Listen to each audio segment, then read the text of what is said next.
So we are in the Kevin Whitaker Chevrolet waiting room, and I just went up and talked to the girl just to see, what they were thinking. And what I can say is the person who's looking at the car is mentally all there. This is a huge vet store. By the way, I have a lot of respect for this vet store because they never misled people. And to the best of my knowledge, they were always just over sticker from day one. They were just like, we're going to sell to the highest bidders. I'm talking back like beginning of C8. So these guys had enough common sense to see the writing on the wall and not overpromise and underdeliver all their people. So, and they still have huge allocations, so General Motors never hurt them. So all those of you who think that, selling over sticker hurts you, as long as you sell the cars on time, you're fine. Anyway, what I was going to say is, so I go talk to the service department girl, and I said, by the way, make sure you put on the RO all the other misfire codes, and put a note on there that I felt the car misfire when I went to pass another car. My car completely, bogged down, like completely, like it felt like it missed a shift. It shut off so much. And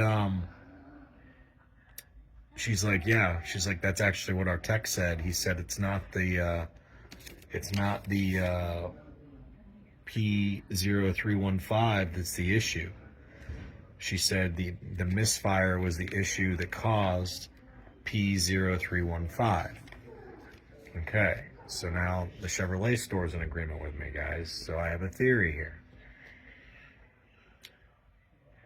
Back when the C7s, Z06s, when I would bring the car in for low fuel pressure and misfire,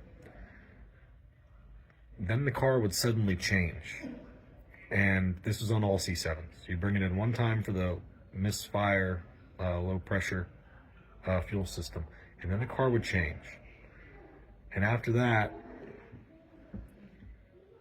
it would no longer throw P228C. It's like GM disabled it, and they would do basically a software update. Well, this P0315 is a software update that needs to be completed on the vehicle, according to this bulletin.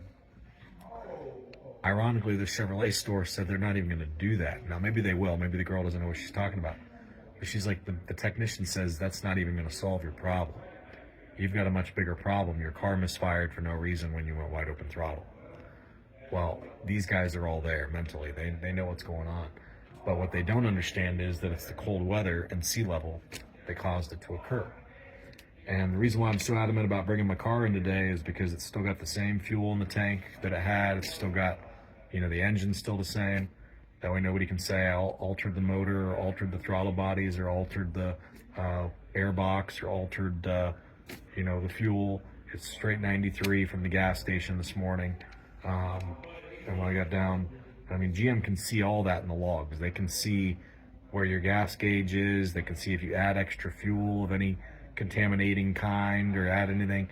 I filled up with gas and I drove, and there was no stopping to my driving. It was fill up with gas and drove, and not till I got down to 1/3 of a tank did the car do the thing when I went to pass the car.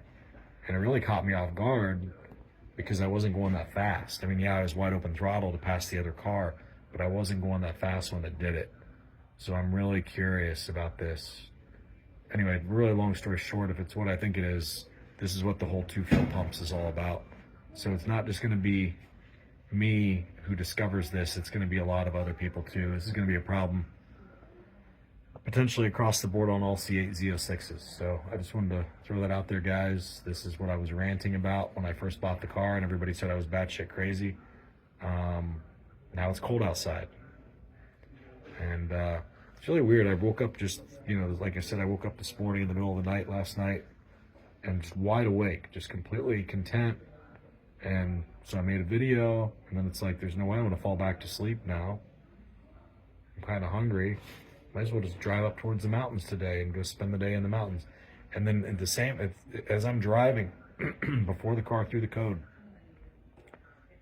before the car misfired and stuff, I also had like this feeling of like, who cares about going super fast in the mountains today? I did want to make one video because it's like 30 degrees up in the mountains right now. I did want to make one video pulling like 1.5 1 lateral G's, 1.2 maybe if I can manage.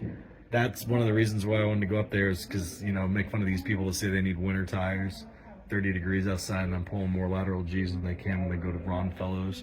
You know, it's just crazy how just oblivious everybody is. But anyway, but I had this gut instinct, like, don't go fast the whole time because something's gonna happen with the car.